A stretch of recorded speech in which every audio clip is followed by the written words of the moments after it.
Ibnu Komar terkejut mendengar rencana Andi Rewa untuk menahan Robin dan Stephen Hawkworth. Dia segera berkata, "Puang, untuk Stephen itu masih mungkin. Dia datang dari Amerika dan sepertinya tidak membawa banyak orang. Tapi Robin, dia secara terbuka menyewa puluhan pengawal dan jumlah ahli yang bersembunyi di balik layar juga tidak diketahui. Menangkapnya mungkin cukup sulit."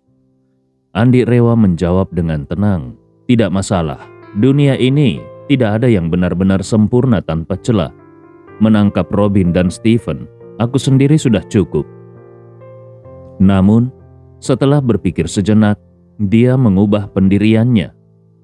Tidak. Lebih baik ada satu orang lagi." Ibnu Komar segera berdiri dan dengan penuh semangat berkata, "Puang, aku bersedia menemanimu." Andi Rewa tersenyum lalu berkata dengan serius, "Semangatmu patut dihargai, tapi kemampuanmu masih kurang. Mungkin sebelum kau mendekati Robin, kau sudah terdeteksi oleh pengawal tersembunyi mereka." Ibnu Komar merasa malu dan berkata, Puang, kalau begitu aku janji mulai sekarang akan berlatih dengan giat." Andi Rewa tertawa kecil. "Kalau sekarang baru mulai berlatih, jelas tidak akan sempat." Ibnu Komar kemudian bertanya dengan penuh rasa ingin tahu, "Lalu, kapan kau berencana untuk bertindak? Kalau ada yang perlu aku persiapkan, aku akan segera melakukannya." Andi Rewa menjawab, "Secepatnya. Kalau memungkinkan, aku ingin bertindak malam ini. Kalau mereka mulai mencurigai Nona Desi, situasinya akan menjadi rumit." Setelah berpikir sejenak, Andi Rewa menambahkan, "Aku akan menelpon Nona Desi dulu. Aku akan menyuruhnya tinggal di kantor malam ini dengan alasan lembur. Dengan begitu, aku bisa mulai bertindak malam ini." Andi Rewa kemudian mengeluarkan ponselnya dan menghubungi Desi. Begitu telepon tersambung, suara hormat Desi terdengar. "Halo, Tuan Andi." Andi Rewa menjawab, "Desi, di mana kau sekarang?" Desi berkata dengan sopan, "Tuan Andi, aku sedang berada di Hong Kong." Andi Rewa bertanya dengan rasa ingin tahu, "Hong Kong? Kenapa kau ada di Hong Kong?" Desi menjelaskan, "Beberapa tahun terakhir, pasar properti di Hong Kong agak lesu, sementara persaingan di pasar domestik sangat ketat. Jadi, grup Rapocini berencana bekerja sama dengan keluarga Edward di Hong Kong untuk mengembangkan proyek properti komersial. Aku baru tiba pagi ini untuk melakukan pembahasan lebih lanjut." Setelah mendengar ini, Andi Rewa bertanya, "Oh, begitu. Kalau begitu, tidak ada yang mendesak. Kita bicarakan lagi setelah kau kembali." Desi berkata, "Baik Tuan, kalau ada hal penting, beritahu saja aku. Aku bisa segera terbang kembali." Andi Rewa tersenyum, "Tidak perlu. Tetaplah di Hong Kong dan fokus pada pekerjaanmu." Setelah menutup telepon, Andi Rewa merasa lega. Karena Desi tidak ada di Makassar, tekanan untuk segera bertindak menjadi lebih ringan. Dia memutuskan untuk memantau Robin dan Stephen Hawkworth secara ketat terlebih dahulu. Dia ingin mengetahui rencana mereka, terutama apa yang ada dalam pikiran Robin. Namun, Andi Rewa juga tidak ingin memberikan mereka terlalu banyak tekanan waktu. Dalam 2 hingga 3 hari ke depan, mereka berdua akan menghilang dari Makassar sepenuhnya. Melihat Andi Rewa menutup telepon, Ibnu Komar bertanya, "Puang, apakah Nona Desi pergi ke Hong Kong?"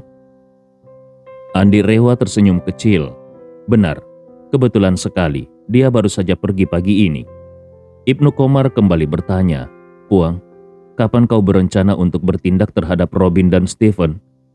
Andi Rewa berpikir sejenak lalu berkata, "Dalam 1 atau 2 hari ke depan, aku ingin mengamati mereka terlebih dahulu dan melihat langkah apa yang mereka ambil."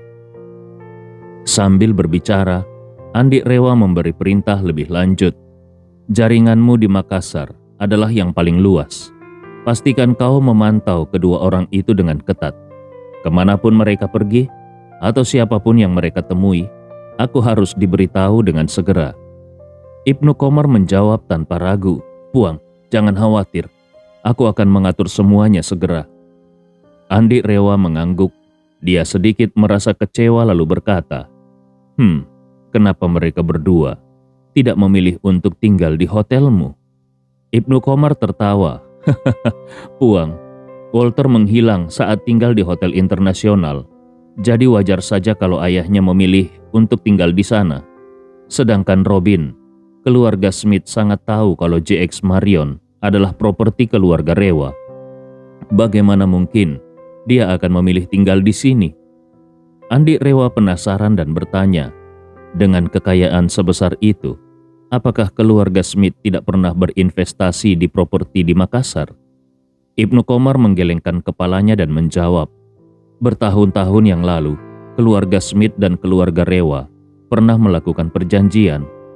Keduanya sepakat untuk tidak saling mengganggu area perkembangan bisnis masing-masing. Makassar termasuk dalam wilayah yang dipilih keluarga Rewa. Jadi keluarga Smith tidak memiliki investasi di sini." Andi Rewa bertanya lagi, bagaimana mereka menentukan pembagian wilayah bisnis tersebut? Ibnu Komar menjawab, itu disepakati langsung oleh Tuan Alif Rewa dan Chandra Smith. Keduanya memiliki kekuatan yang hampir seimbang dan bisnis mereka tersebar luas. Daripada terus saling bersaing di mana-mana, terutama di kota-kota besar, mereka memutuskan untuk menetapkan batas wilayah masing-masing. Sambil berbicara, Ibnu Komar menjelaskan lebih lanjut. Sebenarnya, pembagian wilayah antara keluarga Smith dan keluarga Rewa terutama bertujuan untuk menghindari persaingan yang terus-menerus, semacam kesepakatan di antara para bangsawan. Kemudian dia bertanya, "Puang, kalau waktunya tepat dan kau siap bertindak, apakah kau sudah memiliki kandidat yang tepat untuk membantu?" Andi Rewa tersenyum dan berkata, "Tentu saja, aku sudah memiliki kandidat yang paling cocok untuk misi ini." Ibnu Komar bertanya penasaran, siapa itu?" Andi Rewa tersenyum dan menjawab, "Riani Smith." Begitu mendengar Andi ingin menggunakan Riani, Ibnu Komar langsung merasa khawatir dan bertanya, Puang, Riani belum pasti sepenuhnya bisa dikendalikan. Saat ini dia masih kita tahan. Kalau dia dilepas, apakah ada kemungkinan dia akan melarikan diri?" Andi Rewa menggelengkan kepalanya.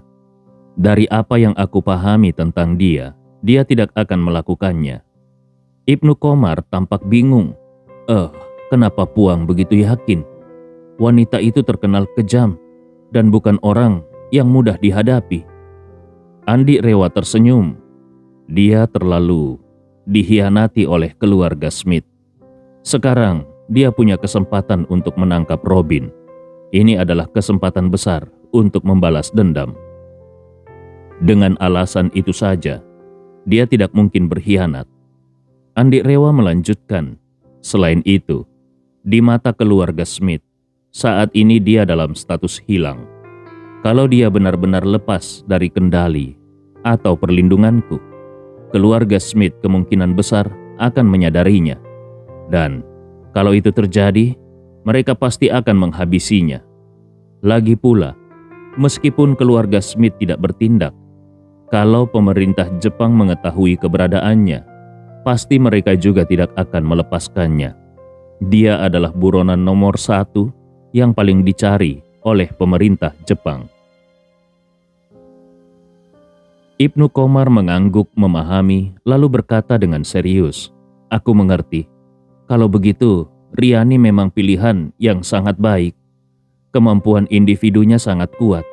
Kalau dia bekerja sama denganmu, dia bukan hanya akan membantu, tetapi juga tidak akan menjadi beban." Andi Rewa tersenyum.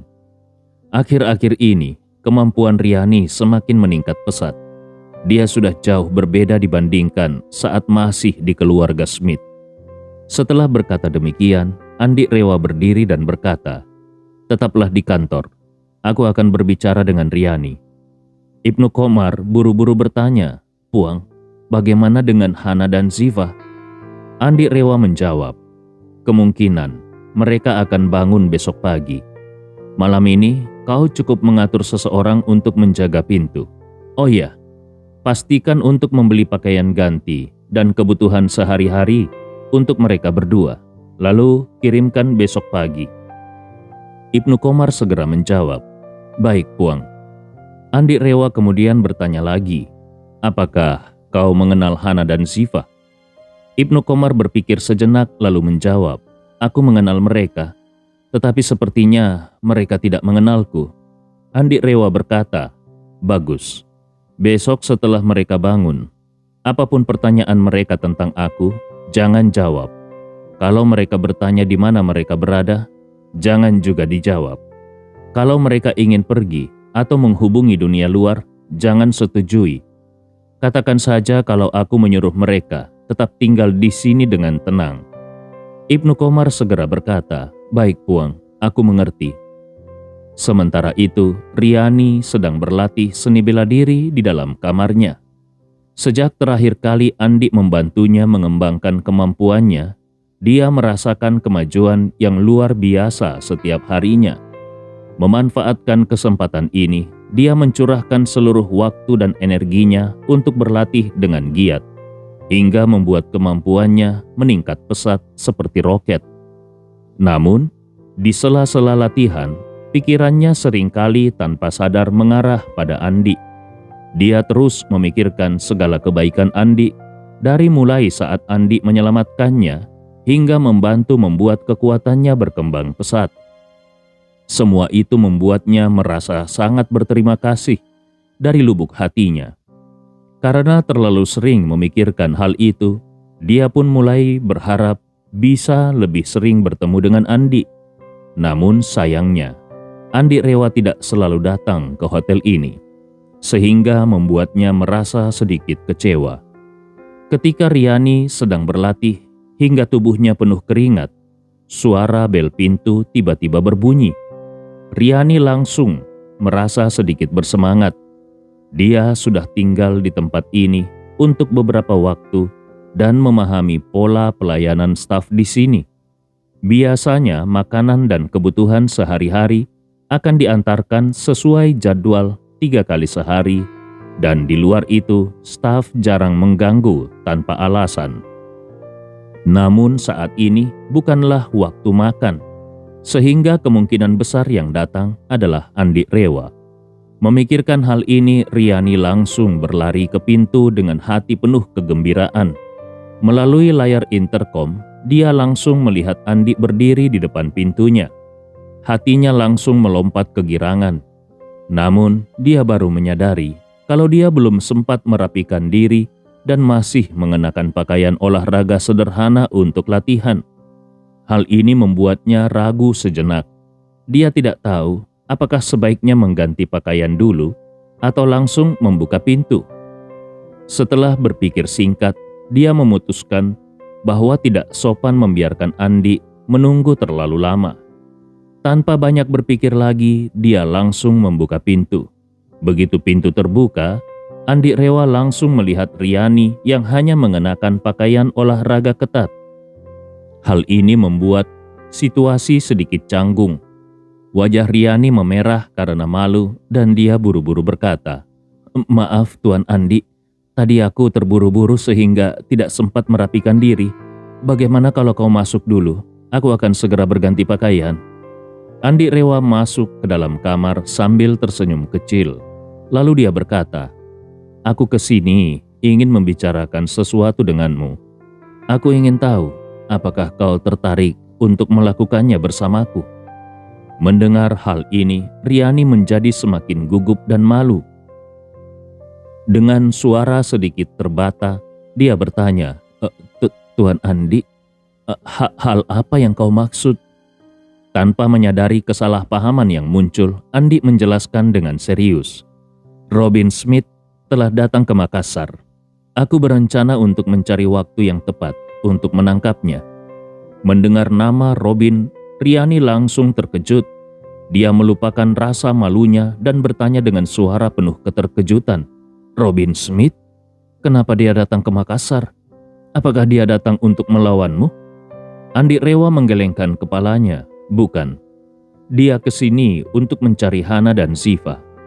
Riani semakin bingung. Apa? Kenapa dia yang datang mencari Nyonya Hana dan Nona Ziva?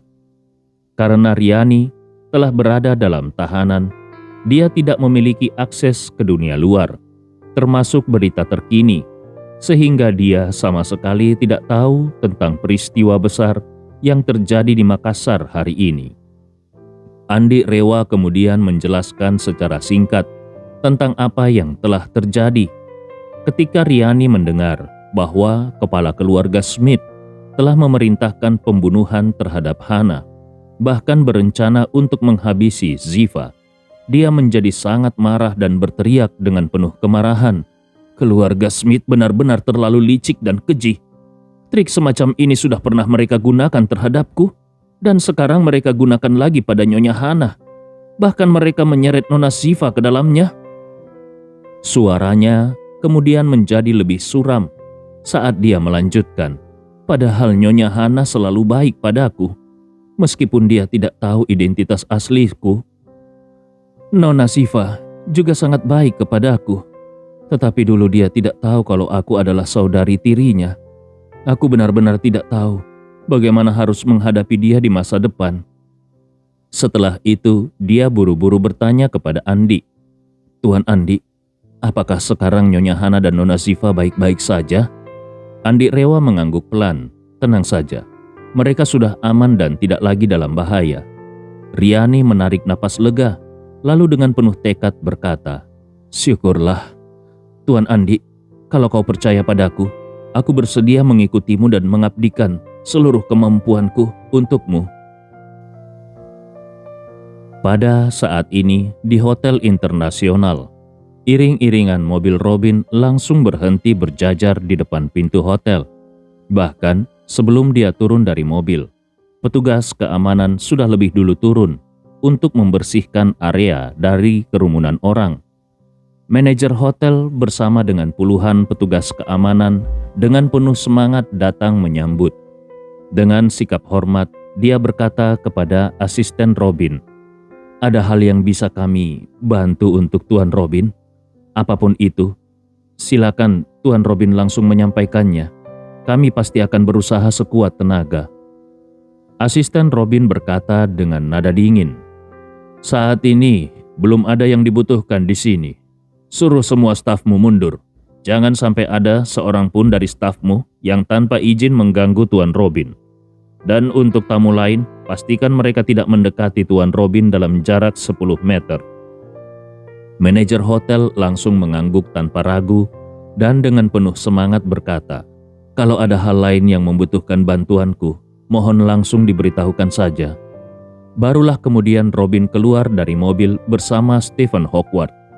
Setelah turun, Robin merapikan kerah bajunya dan berkata dengan nada berwibawa, Tuan Stephen, mari kita makan malam bersama malam ini. Sekaligus kita bahas lebih detail tentang hilangnya putramu. Tentu saja Stephen merasa tersanjung dan buru-buru berkata, baik Tuan Robin, terima kasih atas perhatianmu. Robin kemudian bertanya kepadanya, oh ya, kau tinggal di kamar nomor berapa? Apa kau sudah tahu nomor kamarmu? Stephen menjawab, karena semua kamar suite eksekutif sudah habis, aku hanya bisa memesan kamar suite deluxe biasa. Mengenai nomor kamarnya, aku belum tahu pasti. Aku kira aku harus ke resepsionis dulu untuk memproses check-in. Robin dengan santai berkata, semua kamar suite eksekutif sudah habis karena aku sudah memesan seluruh lantai eksekutif. Stephen tertegun sejenak, lalu buru-buru memuji. Pantas saja Tuan Robin, memang terlihat luar biasa. Robin melambaikan tangan dengan santai dan berkata, itu bukan apa-apa.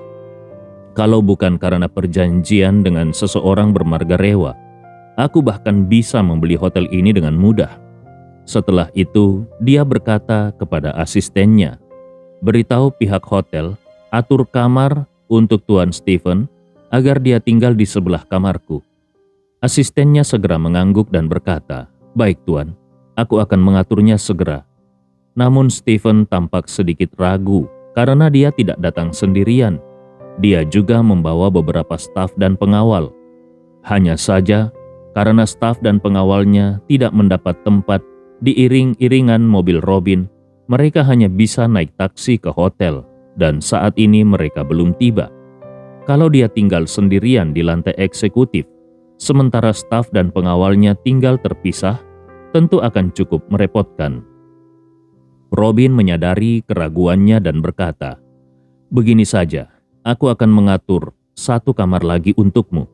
Kau bisa menempatkan asistenmu di kamar itu, tetapi pengawalmu pun tidak perlu tinggal di lantai eksekutif. Dengan keberadaan orang-orangku, aku pastikan kau akan lebih aman." Stephen juga memahami kalau jumlah pengawal yang dia bawa tidak terlalu banyak. Ditambah lagi staf yang sebelumnya dibawa oleh putranya sudah hilang semuanya. Maka dari itu, saat ini jumlah staf yang dia miliki sangat terbatas. Begitu pula kekuatan keamanan yang dimilikinya.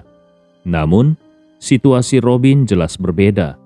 Robin adalah putra kedua keluarga Smith. Sebuah keluarga yang sangat kuat dan tidak diketahui berapa banyak ahli yang diam-diam melindungi keselamatannya. Bagi Stephen, kalau dia bisa tinggal di lantai yang sama dengan Robin, bahkan di kamar sebelahnya, maka keamanan dirinya juga akan jauh lebih terjamin.